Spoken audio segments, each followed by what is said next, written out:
ಆತ್ಮೀಯ ಬಂಧುಗಳೇ, ಮಹಾಭಾರತ ದ್ರೋಣ ಪರ್ವ. ಇದರಿಂದ ದ್ರೋಣಾಚಾರ್ಯರ ರಕ್ಷಣೆಗೋಸ್ಕರ ಕೌರವ ಮತ್ತೆ ಪಾಂಡವ ವೀರರ ದ್ವಂದ್ವ ಯುದ್ಧ, ಈ ವಿಷಯದ ಬಗ್ಗೆ ನಾವು ತಿಳ್ಕೊಳ್ತಾ ಇದ್ವಿ. ಹೋದ ಭಾಗದಲ್ಲಿ ನಾವೇನ್ ತಿಳ್ಕೊಂಡ್ವಿ? ದ್ರೋಣಾಚಾರ್ಯರ ಕಡೆಗೆ ಯಾರೇ ಬಂದ್ರು ಕೂಡ ಕೌರವ ಸೈನ್ಯದಿಂದ ಒಬ್ಬೊಬ್ಬ ವೀರರು ಕೂಡ ಅವರನ್ನ ತಡೀತಾ ಇದ್ರು. ಇಬ್ಬರ ನಡುವೆ ಕೂಡ ತುಂಬಾ ಭಯಾನಕವಾದಂತ ಯುದ್ಧ ನಡೀತಾ ಇತ್ತು. ಇಲ್ಲಿ ಉತ್ತಮೌಜ ಮತ್ತೆ ಮತ್ತೆ ಆಚಾರ್ಯರ ಕಡೆ ಮುಂದುವರಿತಾ ಇದ್ನಲ್ಲ, ಅದನ್ನ ನೋಡಿ ಅಂಗದ ಅದನ್ನ ತಡಿತಾನೆ. ಇಬ್ಬರ ಮಧ್ಯದಲ್ಲಿ ತುಂಬಾ ಭಯಂಕರವಾದಂತ ಯುದ್ಧ ಆಗುತ್ತೆ. ಅದನ್ನ ನೋಡಿ ಸೈನಿಕರೆಲ್ಲರೂ ಕೂಡ ವಾಹ್ ವಾಹ್ ಅಂತ ಹೇಳ್ತಾ ಇರ್ತಾರೆ. ಅಂದ್ರೆ ಅಷ್ಟು ಚೆನ್ನಾಗಿ ಅವರು ಯುದ್ಧ ಮಾಡ್ತಾ ಇರ್ತಾರೆ. ಈ ರೀತಿ ಅವರು ಯುದ್ಧ ಮಾಡ್ತಾ ಇರ್ತಾರೆ. ಮಹಾಧನುರ್ಧರನಾದಂತ ದುರ್ಮುಖ ಏನ್ ಮಾಡ್ತಾನೆ, ಪುರುಜಿತ್ ಆಚಾರ್ಯರ ಕಡೆ ಹೋಗ್ತಾ ಇರೋದನ್ನ ನೋಡಿ ಅವನನ್ನ ತಡಿತಾನೆ. ಪುರುಜಿತ್ ಏನ್ ಮಾಡ್ತಾನೆ, ಹುಬ್ಬುಗಳ ನಡುವೆ ಅವನಿಗೆ ಬಾಣವನ್ನ ಬಿಡ್ತಾನೆ. ಈಗ ಕರ್ಣ ಏನ್ ಮಾಡ್ತಾನೆ, ಕೇಕೆಯ ಸೋದರರು ಅಂದ್ರೆ 5 ಜನ ಅವರು ಅಣ್ಣ ತಮ್ಮಂದ್ರು, ಅವರನ್ನ ತಡಿತಾನೆ. ಅವರೆಲ್ಲ ಕೋಪ ಮಾಡ್ಕೊಂಡು ಕರ್ಣನ ಮೇಲೆ ಬಾಣಗಳನ್ನ ಸುರಿಸ್ತಾರೆ. ಅದೆಷ್ಟು ಬಾಣಗಳನ್ನ ಬಿಡ್ತಾರೆ ಅಂತಂದ್ರೆ ಅವ್ರವ್ರು ತಮ್ಮಲ್ಲಿ ತಮ್ಮನ್ನೇ ನೋಡ್ಕೊಳ್ಳೋದಕ್ಕಾಗೋದಿಲ್ಲ. ಅವರು ಸಾರಥಿಗಳು, ಧ್ವಜಗಳು, ರಥಗಳ ಸಹಿತ ಅವರು ಕಾಣಿಸ್ತಾನೆ ಇರ್ಲಿಲ್ಲ. ಆ ರೀತಿ ಆಗ್ಬಿಡುತ್ತೆ.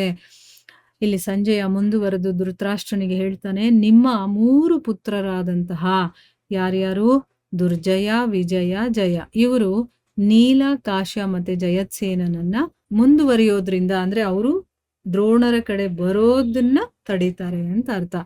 ಈಗ ಕ್ಷೇಮದೂರ್ತಿ ಮತ್ತೆ ಬೃಹತ್ ಅನ್ನುವಂತ ಇಬ್ಬರು ಸೋದರರು ದ್ರೋಣರ ಕಡೆ ಹೋಗ್ತಾ ಇರೋದನ್ನ ಸಾತ್ಯಕಿ ನೋಡ್ತಾನೆ. ಅವನು ತನ್ನ ಬಾಣಗಳಿಂದ ಗಾಯಗೊಳಿಸ್ತಾನೆ. ಅವರಿಬ್ಬರ ಜೊತೆ ಸಾತ್ಯಕಿಯ ಬಹಳ ಅದ್ಭುತವಾದಂತಹ ಸಂಗ್ರಾಮವಾಗುತ್ತೆ. ರಾಜ ಅಂಬಷ್ಟ ಇದಾನಲ್ಲ, ಅವನು ತಾನೊಬ್ಬನೇ ಆಚಾರ್ಯರ ಜೊತೆ ಯುದ್ಧ ಮಾಡಬೇಕು ಅಂತ ಇಷ್ಟಪಡ್ತಾನೆ. ಹಾಗನ್ಕೊಂಡಿರ್ತಾನೆ. ಅವನನ್ನ ಛೇದಿ ರಾಜ ಬಾಣಗಳ ಮಳೆಯನ್ನ ಸುರಿಸಿ ತಡಿತಾನೆ. ಆಗ ಅಂಬಷ್ಟ ಏನು ಮಾಡ್ದ, ಒಂದು ಅಸ್ಥಿಭೇದಿನಿ ಶಲಾಖೆಯಿಂದ ಛೇದಿರಾದನನ್ನ ಗಾಯಗೊಳಿಸ್ತಾನೆ. ವೃಷ್ಟಿವಂಶೀಯ ವೃದ್ಧಕ್ಷೇಮನ ಮಗ ಬಹಳ ಕೋಪ ಮಾಡ್ಕೊಂಡು ಓಡ್ತಾ ಇದ್ದ. ಅವನನ್ನ ಆಚಾರ್ಯ ಕೃಪರು ತಮ್ಮ ಚಿಕ್ಕ ಚಿಕ್ಕ ಬಾಣಗಳಿಂದ ತಡಿತಾರೆ. ಈ ಇಬ್ರು ವೀರರು ಕೂಡ ಅನೇಕ ರೀತಿಯಲ್ಲಿ ಯುದ್ಧ ಮಾಡೋದ್ರಲ್ಲಿ ಕುಶಲರಾಗಿದ್ರು. ಆ ಸಮಯದಲ್ಲಿ ಯಾರು ಇವರ ಕೈಗಳನ್ನ ನೋಡಿದ್ರು ಅವರು ಯಾವ ರೀತಿ ತನ್ಮಯರಾಗ್ತಾ ಇದ್ರಪ್ಪ ಅಂತಂದ್ರೆ, ಅವ್ರಿಗೆ ಬೇರೆ ವಿಷಯದ ಪ್ರಜ್ಞೆನೇ ಇರ್ತಾ ಇರ್ಲಿಲ್ಲ. ಅಂದ್ರೆ ಅವ್ರು ಅಷ್ಟು ಚೆನ್ನಾಗಿ ಯುದ್ಧ ಮಾಡ್ತಾ ಇದ್ರು ಅಂತ ಅರ್ಥ. ಅವ್ರ ಕೈಯೇ ನೋಡ್ತಾ ಇರ್ಬೇಕು ಅಂತ ಅನ್ಸ್ಬಿಡುತ್ತೆ. ಆ ರೀತಿ ಅವರು ಆ ಯುದ್ಧ ಕಲೆಯನ್ನ ಕಲ್ತಿದ್ರು. ಸೋಮದತ್ತನ ಮಗ ಭೂರಿಶ್ರವ ದ್ರೋಣರ ಕಡೆ ಬರ್ತಾ ಇದ್ದ. ರಾಜ ಮಣಿಮಾನ ಅವರನ್ನ ಎದುರಿಸ್ತಾನೆ. ಮಣಿಮಾನ ಏನ್ ಮಾಡ್ದ, ಬಹಳ ವೇಗದಿಂದ ಭೂರಿಶ್ರವನ ಧನಸ್ಸು, ಅವನ ತರಕಸ ಮತ್ತೆ ಧ್ವಜ, ಸಾರಥಿ ಮತ್ತೆ ಛತ್ರಿಯನ್ನು ಕೂಡ ಕತ್ತರಿಸಿ ರಥದಿಂದ ಕೆಳಗಡೆ ಬೀಳಿಸ್ಬಿಡ್ತಾನೆ.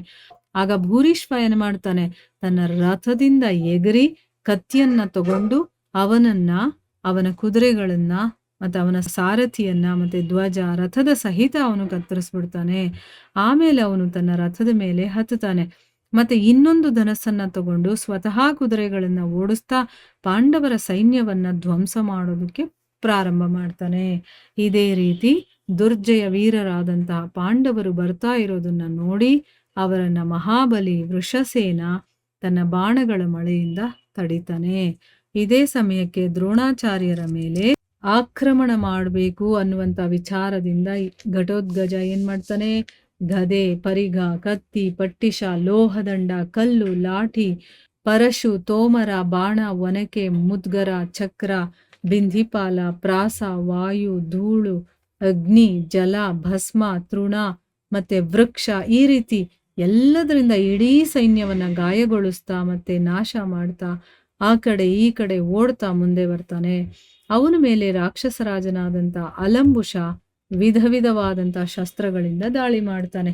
ಆ ರಾಕ್ಷಸ ವೀರರ ನಡುವೆ ಬಹಳ ಘೋರ ಯುದ್ಧ ಆಗತ್ತೆ.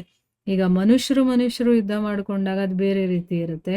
ರಾಕ್ಷಸರ ನಡುವೆ ಯುದ್ಧ ಆಗದೆ ಬೇರೆ ರೀತಿ ಇರುತ್ತೆ. ಯಾಕಂದ್ರೆ ಅವರಿಗೆ ಮಾಯಮಂತ್ರಗಳು, ಅವರ ಒಂದು ಅಸ್ತ್ರಶಸ್ತ್ರಗಳು ಬೇರೆ, ಆಮೇಲೆ ಅವರು ಕಣ್ಣಿಗೆ ಕಾಣಿಸ್ಕೊಳ್ಳೋದಿಲ್ಲ, ಅಂತರ್ಧಾನರಾಗ್ಬಿಡೋದು, ಈ ರೀತಿ ಎಲ್ಲ ಆಗಿರುತ್ತಲ್ಲ, ಅವ್ರದೇ ಬೇರೆ ರೀತಿ ಅಂತ ಯುದ್ಧ ನಡೀತಾ ಇದೆ.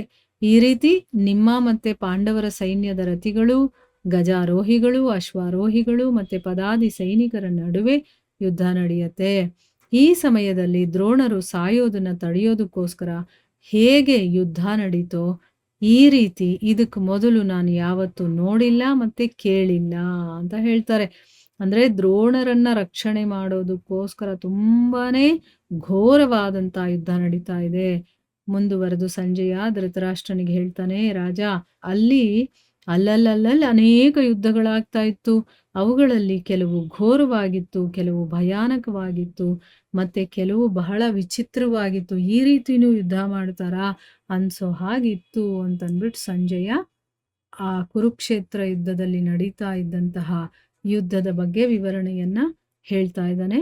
ಇಲ್ಲಿಗೆ ನಾವು ನಿಲ್ಸೋಣ. ಹರೇ ಕೃಷ್ಣ.